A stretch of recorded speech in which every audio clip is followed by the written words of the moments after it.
for two. A man in shul, one man in shul, and then from the ladies section, somebody was kept on outbidding the man. It was a lady who her husband told her, the man was very comfortable, a wealthy Jew, and he told her she has the right and the privilege to spend for charity, for tzedakah, to support Torah, whatever she wants, and how much she wants. So the two, a lady from the ladies section and a man from the man section, were outbidding each other. And when it came to $1,000, in the man's section, one of them said he had enough already. He told the guy, he says, $1,500. When he said $1,500, that the one didn't want to contest anymore from the ladies section, and he bought the aliyah for $1,500.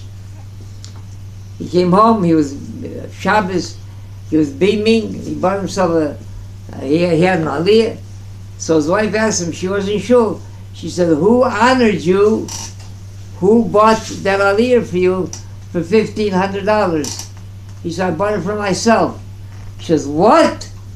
She says, I was in the ladies section. I was one that was outbidding you the whole time. She herself didn't call out. She was embarrassed too. She asked a neighbor of hers in the ladies section, to call her. They shouldn't recognize her voice. So he came to ask Yishai the question whether he's obligated to pay that $1,500 because he bid it mistakenly. He thought he didn't think he was bidding against his wife, and his wife also didn't know that she was bidding against her husband. So both of them would have not continued to bid that way had they known that the husband bidding against his wife. So at first glance, the pasuk that he came to, he said, he quoted as a Ramah. The Ramah says that if someone mistakenly pledges, makes a bid for tzedakah by mistake, so he's not obligated to pay it.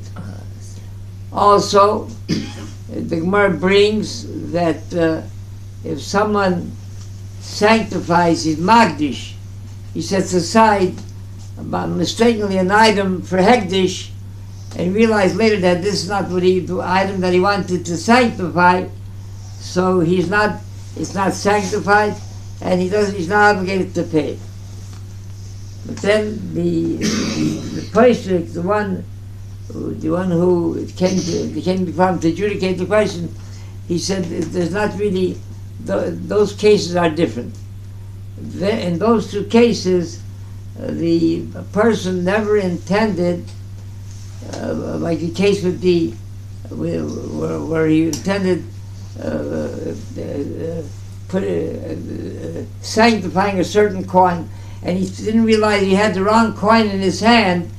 He wanted to sanctify a lesser coin and not the big one by mistake. He never intended sanctifying this coin, so that in a case like that, he's not obligated. But here, he definitely intended to bid and to buy an aliyah. It's just that he didn't know that his wife was the one that was bidding against him. So in that case, he's obligated to pay the $1,500. Another very interesting shaila is man shakoil kol yankiv, hakoil kol yankiv adayim deisov. The voice when Yitzchak, Isaac, the patriarch, Yitzchak Avinu, he was bestowing the blessing on Yaakov Avinu, so he said, hakoil kol yankiv, the voice, because Yaakov Avinu was disguised in his hairiness of his arms to appear like Esau.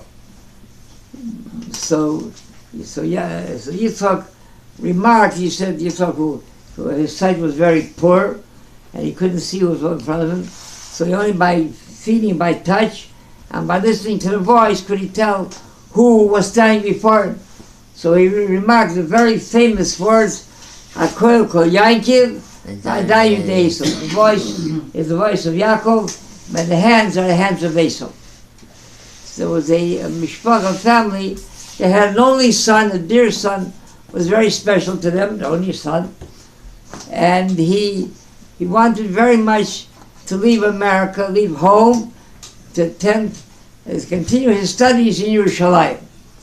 It was very difficult for the parents to have him leave home, and but they felt that it was in his best interest that he travel abroad and go to Israel. But they missed very much. They missed, besides him being at home, they missed especially at the Shabbos table his beautiful Shabbos melodies, miris, and the words of Torah, to the Torah that he would deliver Shabbos at the table. So they came up with an idea. Israel is 7 hours ahead. That on Motzei Shabbos, Saturday night, when Shabbos is over in Israel, and America is still Shabbos, they would be at that time, when the Shabbos over there, he may be sitting at the Shabbos table. That he's after Shabbos there, he should get on the phone, they'll have the answering machine on from before Shabbos, and he'll sing Zmiris on the phone, and he'll say the Divrei Torah on the phone. So there won't be neither pleasure. He came to ask a question as to whether it's permissible to do something like that. So when they came before the Parshas, he said, even though halachically, in halacha, there's no real prohibition, but somehow it's a disregard for the honor of the Shabbos, that a phone should be playing in the house on Shabbos, a voice coming over the phone on Shabbos, it would be somehow disregarding that. If there were a case of someone who's not well, and it would soothe them to hear Zmiris and the Torah, so in a case like that, of a special dispensation, there it would be permitted. But even in that case, you would have to have a special reminder, a special note of some kind. They should realize that not to answer on the phone should be something there. Let them know it's Shabbos. They shouldn't, by accident, rush over to pick up the telephone and answer the phone. And it so happens that that's one of there's a Eitzer Medrash brings. There are three things that are very soothing. One is Zmiris, one is the Divrei Torah, one is the sound of, fourth thing, the sound of rain has a very soothing effect, and coins of coining. So in the case of Chanai ben Akash Yoim Rotz HaKadosh Baruch Hu L'Zakesh Es Yisrael L'Fikol Hirot Torah Mitzvah Shenemar Anochavis Matzidkoi Yagdul Torah V'Yadir.